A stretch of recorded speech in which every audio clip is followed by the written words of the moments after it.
Ho, ho, ho, ihr liebe Leid. Hier ist wieder der Yankee und zwar mit dem neuen Let's Play. Wir spielen passend zum ersten Weihnachtstag Let's Play Monkey Island 2 Special Edition LeChuck's Revenge. Uff, pelzig. Ach du liebe Zeit, was ein ellenlanger Titel. Ich hoffe, ihr habt wunderschöne Weihnachten gehabt. Und heute zum ersten Weihnachtstag fangen wir doch direkt hier perfekt an. Und zwar habe ich jetzt auch durch das Knäckebrot erfahren, wie ich den Text von der Langsamkeit her anpassen kann, sodass ich etwas hinterherkomme. Ich hoffe, das wird dann nicht allzu schrecklich, wie das in Monkey Island Ends der Fall war. Mittlerweile weiß ich, wie das funktioniert. Also, ich muss dann im laufenden Bildschirm, muss ich dann im Prinzip Minus drücken, sodass es ganz langsam ist. Und dann kriegen wir das auch richtig hier. Und ich hoffe, dann komme ich mit der Übersetzung wenigstens hinterher. Okay, ansonsten habe ich soweit alles eingestellt, wie es hoffentlich für uns passt.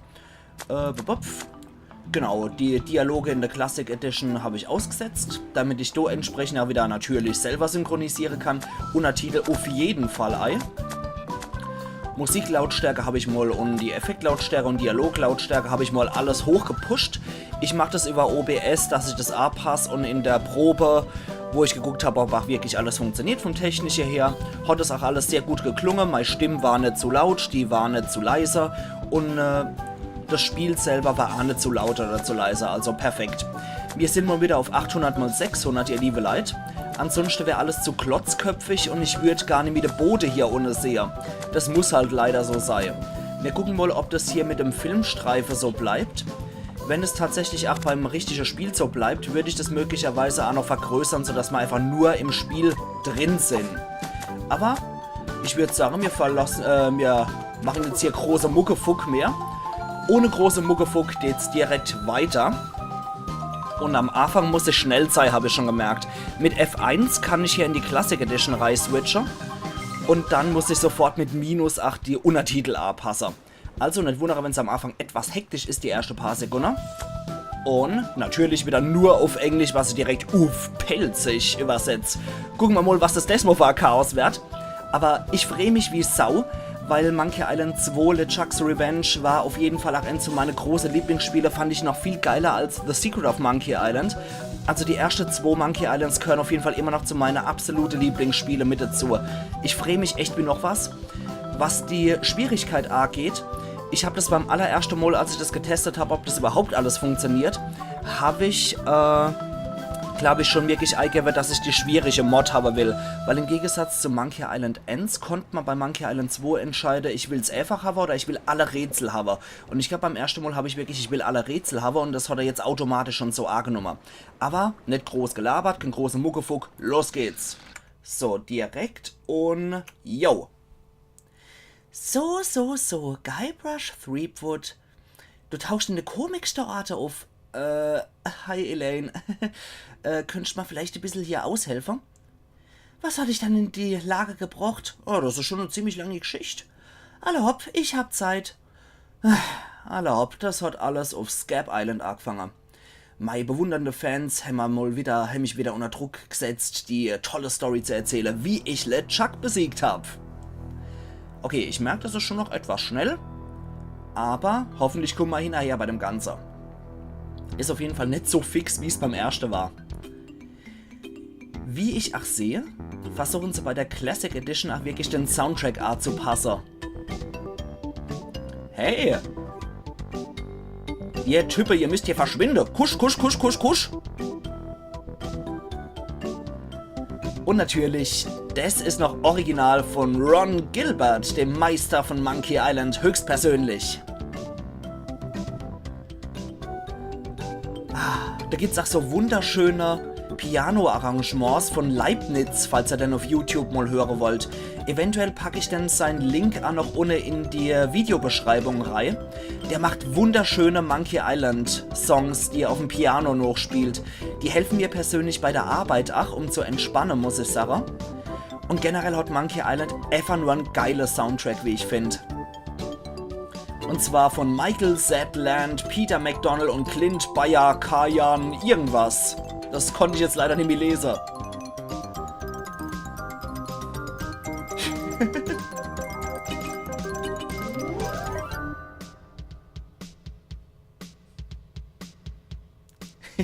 Gehen Sie lieber freiwillig die Äffler.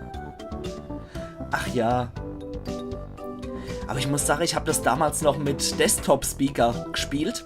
Das heißt, das, was ihr jetzt alles so wunderschön musikalisch arrangiert hört, habe ich mit der übelste grobe 8-Bit-Sound damals gehört, was ihm so richtig in die Ohren wehgetan hat, weil es gab nur damals eine Lautstärke und die hat so richtig den ganzen PC zum Vibrieren gebracht und die ganze Wohnung im Prinzip richtig durchgeschüttelt. Das waren noch geile Zeiten früher. Da, da, da, da, da, da, da, dam, dam. Ach ja. Dann gehen wir doch mal hier direkt durch Wunschorf zur Wunschorf-Insel, tief in der Karibik. Scab Island. Also ich bin direkt in die Kircherei gerannt, hab gesagt, jetzt bist aber dran, du großer, widerlicher Kerl. Und der Chuck ruft, Guybrush, hab Gnade, ich kann nicht mehr. Ich hab gedacht, ich kann mir vorstellen, wie er sich gefühlt hat. Ja, wenn ich die Geschichte noch einmal her, muss ich selber keiner. Hast du irgendwelche neue Geschichte? Naja, eigentlich bin ich gerade wie einer auf Scab Island. Ich suche noch ein großes neues Abenteuer. Willst du ein Schnurrbart wachsen lassen? Nee, was Größeres. Ein Vollbart? Nee, ich suche einen Schatz. Der größte Schatz aller Zeiten. Der so groß ist und gut versteckt, dass das in eure Träume euch nicht mal ausdenken könnt und aus euch heimsucht in eure Träume. Du Mensch, Big Whoop, Big Whoop. Kein anderer. Alter Hopfen, warum schon ausgerechnet hierher? Hier gibt's aber keine Schätze auf Scab Island. Ja, das habe ich ja vorher gewusst. Ich versuche Schiff zu chartern und woanders hinzugehen. Und dann komme ich wieder zurück mit einer reichen Galone voller Geschichte. Den habe ich nicht mehr mitgekriegt. Ja, dann müssen wir wenigstens nicht mehr uns die Geschichte von LeChuck hören. Es geht doch schneller als gedacht. Verflixt nochmal. Tja, die Typen wird nicht mal gut die Story erkennen, wenn sie 50 Mark davor bezahlen denen.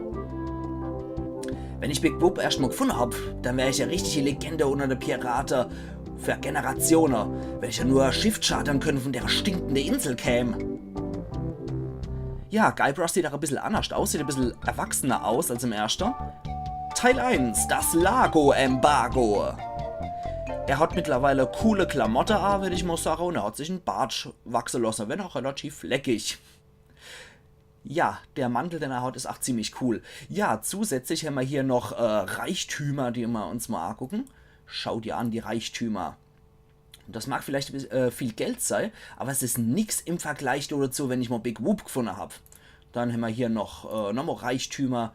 Ich denke, ich bin ziemlich gut vorbereitet, finanziell und, was war das?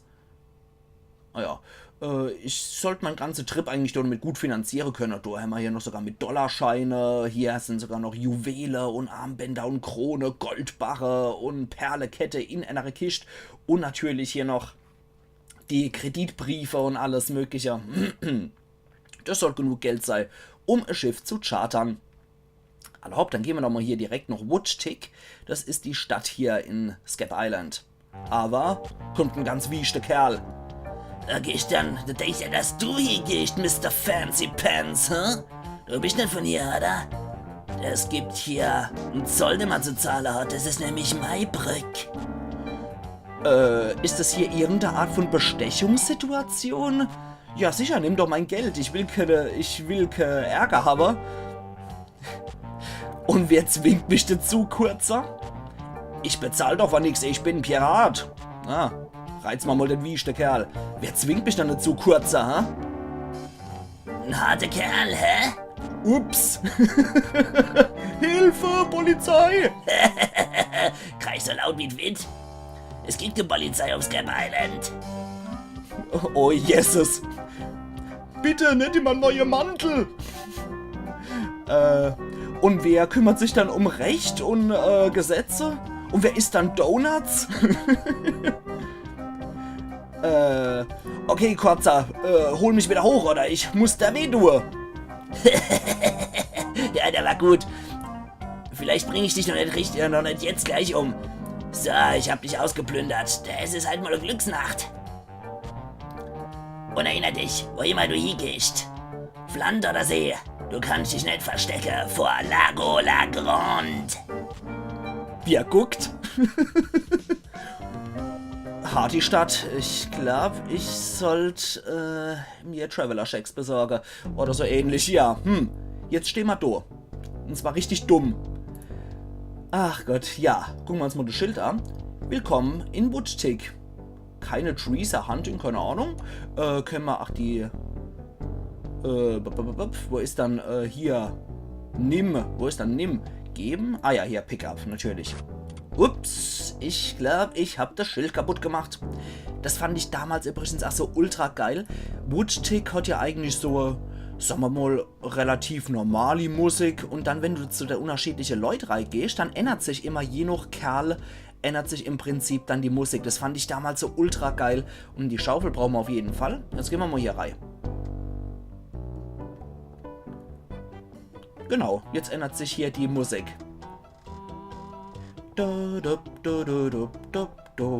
Und dieses Theme, das ändert sich immer je nach Location, wie gesagt. Okay, wir gucken uns mal die Holzbär an. Das sind die besten Holzbär, die ich jemals gesehen habe. Dankeschön, die habe ich selber gemacht. Und der Stuhl, der sieht aber sehr komfortabel aus, der Stuhl. Der ist nur zum Verkaufen. Alle hopp.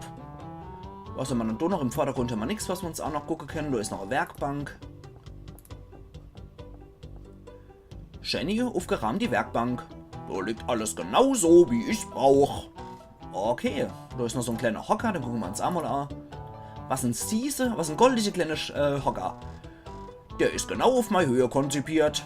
Okay, da ist noch ein Kalender, wie es sich für jeder Handwerksbetrieb gehört. Das ist das Kettensägemädel. Niemand berührt die außer mir. Okay, da sind noch ein paar Nägel. Gucken wir uns auch mal an.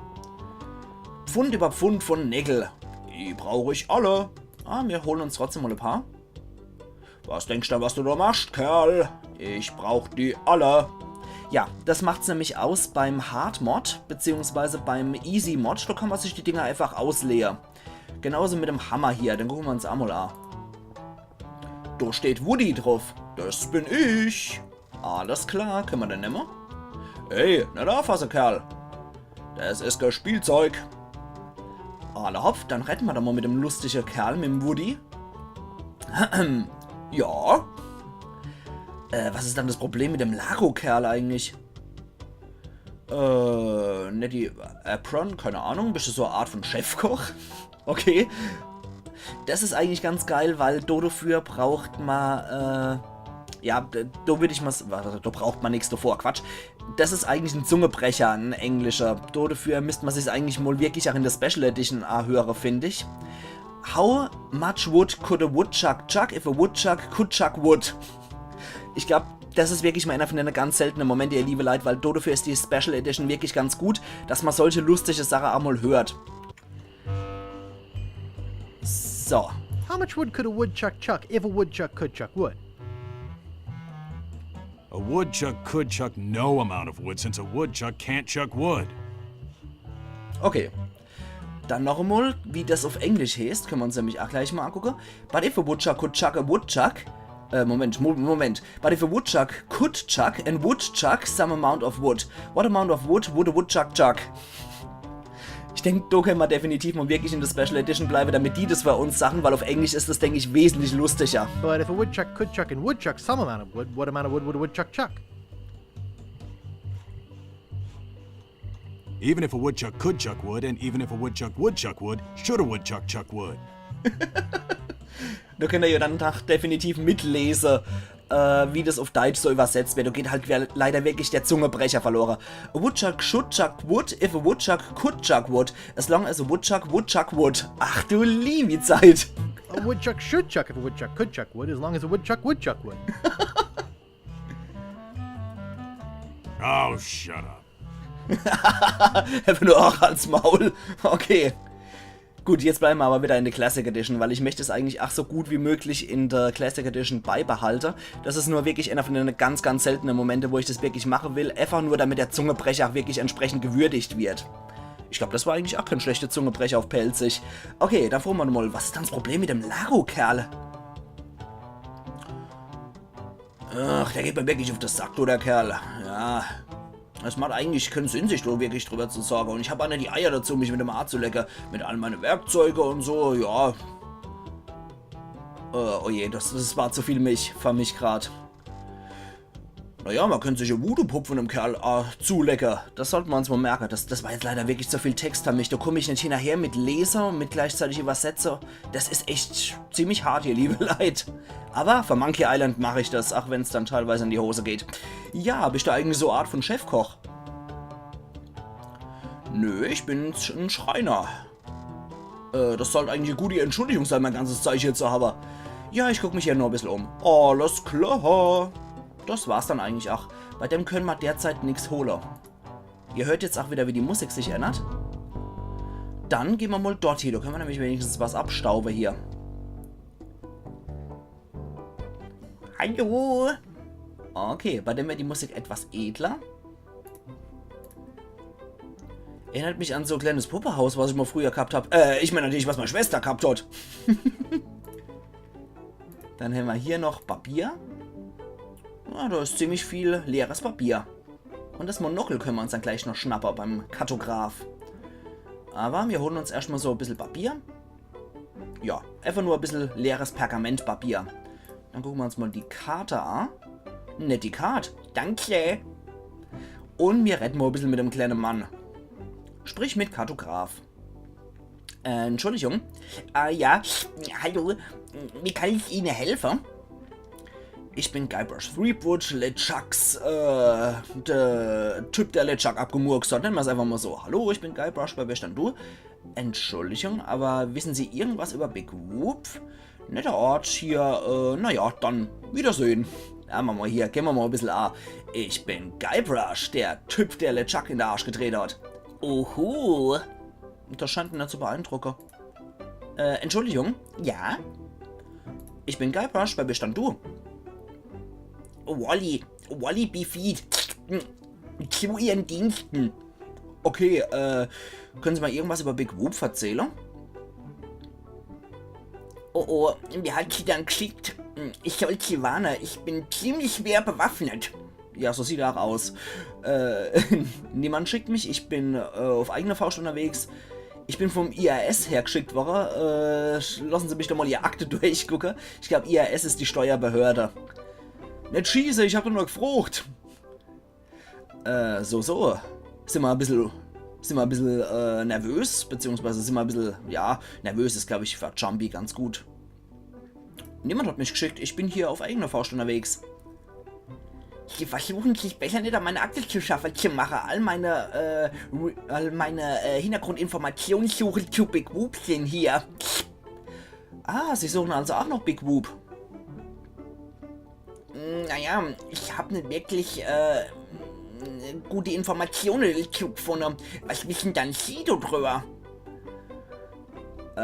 Ich suche eigentlich nur danach, mehr weiß ich nicht. Ich weiß, dass es unermesslicher Wohlstand und unermessliche Reichtümer beinhaltet.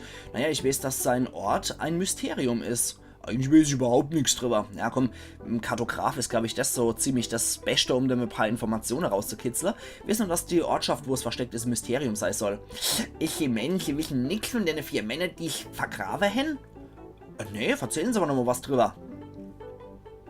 Also, eigentlich verstehe ich ja was nicht. Da gab es einen Schiffswrack und die Elaine ist beim schrecklichen Sturm untergegangen. Elaine? Ja, nur 4 Crewmitglieder haben das überlebt.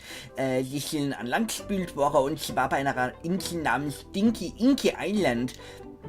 Das würden sie mir aber wohl eh nicht glauben. Ja komm, beenden Sie die Geschichte. Also, die haben dort angeblich Big Whoop gefunden. Und was ist Big Whoop? Was es auch immer ist, es muss so wundervoll sein oder so schrecklich, dass sie nicht wollten, dass es ein anderer findet. Also haben sie sich die Karte genommen und haben eine Karte von der Insel gemacht und haben die unter den 4 aufgedreht. Und dann sind ja alle ihre eigenen Wege gegangen. Und wo sind die 4 Kerle jetzt? Och, man weiß noch nicht mal ihren Namen. Ich glaube, ich werde noch in der Fat City Bibliothek noch dann gucken, wenn das blöde Lago-Embargo wäre.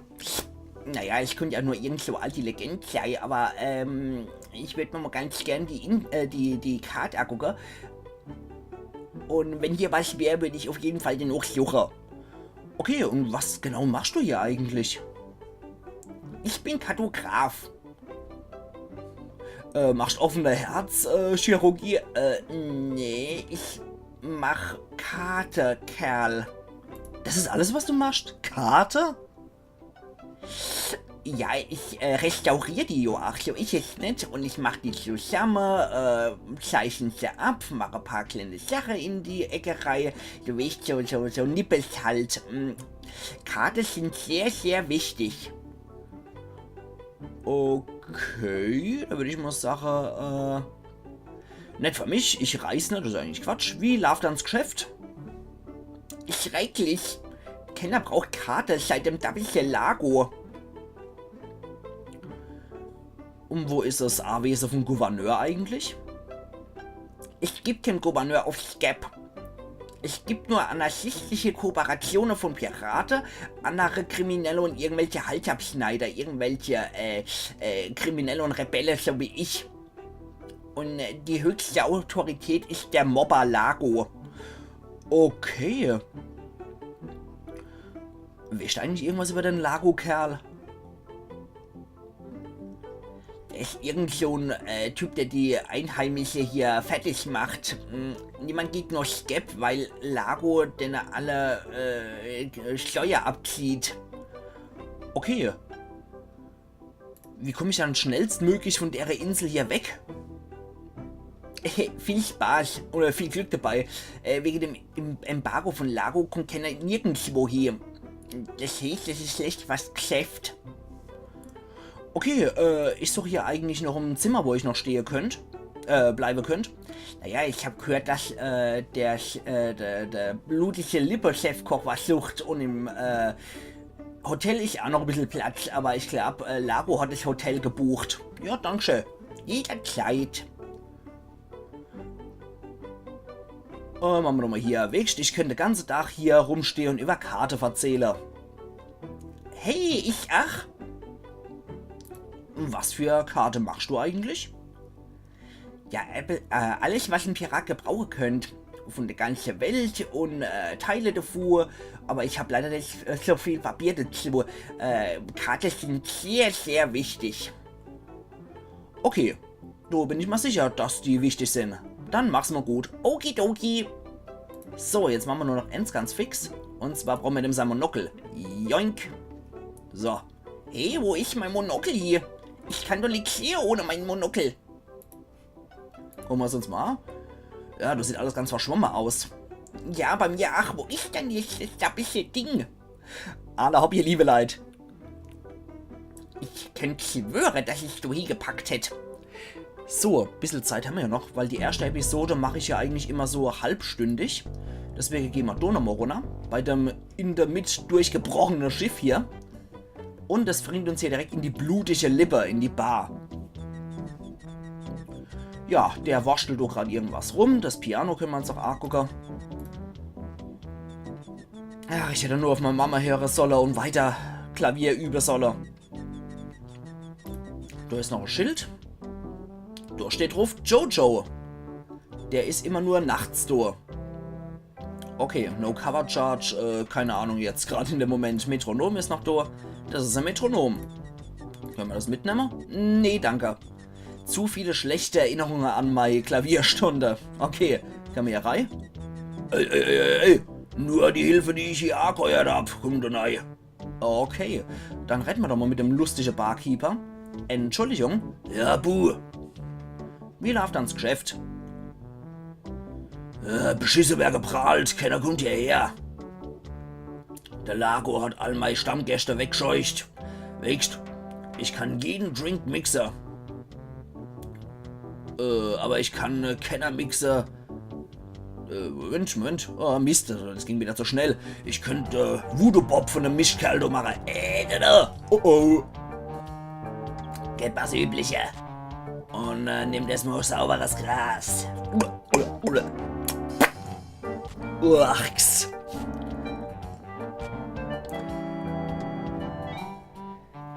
Gib bei mir, das nächste Mal gibt's Bloody Marys und zwar aus deinem Zinke. Das ist alles, was ich hab. Ja, dann hast du besser morgen mal mehr. Oder wir könnten die Müllkippe noch mal ein bisschen woanders stellen. Zum Beispiel auf der Grund vom Ozean. Alter, soll ihm grad das ganze Geld geben? Darüber will ich nicht retten. Okay, das heißt, der kommt daher, er presst Zeug und holt sich das ganze Geld von einem Kerl, der keine Einnahme hat, weil der Lago alle Leute verscheucht hat. Aber genau deswegen sind wir hier. Wir wollen ja Voodoo-Pupp vom Lago machen. Urks, widerlich. Und mit dem Papier konnte man jetzt Spucke besorgen. Guck da mal an, Spucke auf dem Papier. Jipp, die gehört Lago. So ein schöner, fette, grüner Kotz. Okay, wir können auch ein bisschen mit dem Kerl retten. Entschuldigung. Ja, buh. Grog, bitte. Schüttelt, nicht gerührt. Ja, vielleicht soll ich da wohl lieber einen Shirley Temple servieren. Hey, ich bin alt genug. Guck da mal mein Bart an. Puh, das ist der alteste Trick, der im Buch steht. Ich sag dir mal was. Ich geb da so ein beinahe Grog. Da ist aber kein Alkohol drin. Schmeckt aber, schmeckt und stinkt genauso schrecklich wie Grog. Ala hopp. Warte mal, was sag ich denn da? Ich habe doch gerade letztes einen Kate verkauft. Entschuldigung. Ach Mist. Naja, wenn du irgendeinen Ausweis vorzeigen könntest. Ja, wer ist denn diese Kate, die du gerade erwähnt hast? Ach, das ist die mutige Captain Kate Capsize. Hart wie Stahl und scharf wie Nägel. Die vermied ihr Schiff für Piraten, die auf irgendeine Faustschlau hier gehen und verkauft dann der höchste Bieter. Ja, mit der werden wir auf jeden Fall auch noch zusammenstoßen. Willst du meinen Namen gucken? Nee, kommt drauf an. Gibt's irgendeine gute Geschichte hin? Ja, eigentlich schon. Das ist die Story mit dem Geisterpirat LeChuck und sein grässlicher... Hab ich schon gehört. Das ist der, wo er zu viele Rootbier trinkt und dann so hart in der Abfahrt, dass er platzt. Nicht wirklich.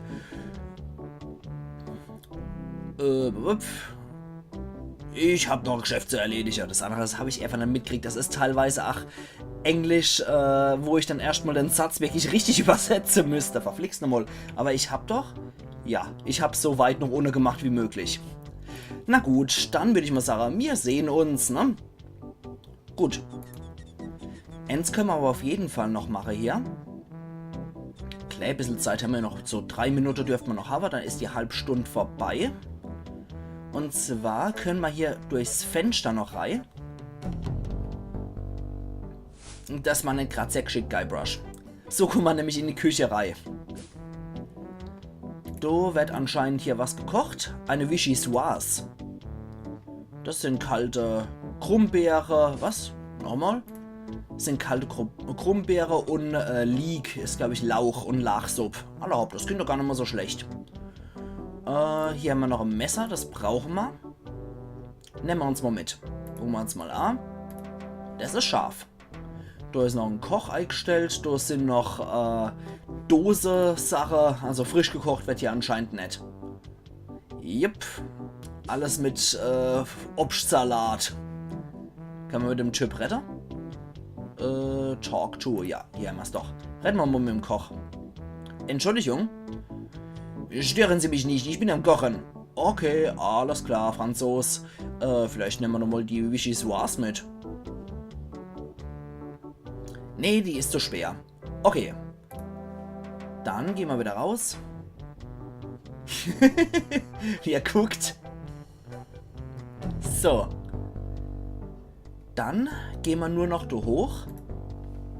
Und ich werde sagen, ihr liebe Leute, wir sehen uns übermorgen wieder zur Let's Play Monkey Island 2 LeChuck's Revenge auf Pelzig. Da sind nämlich nochmal hier die Männer mit niedriger Moral alias Piraten aus dem ersten Teil.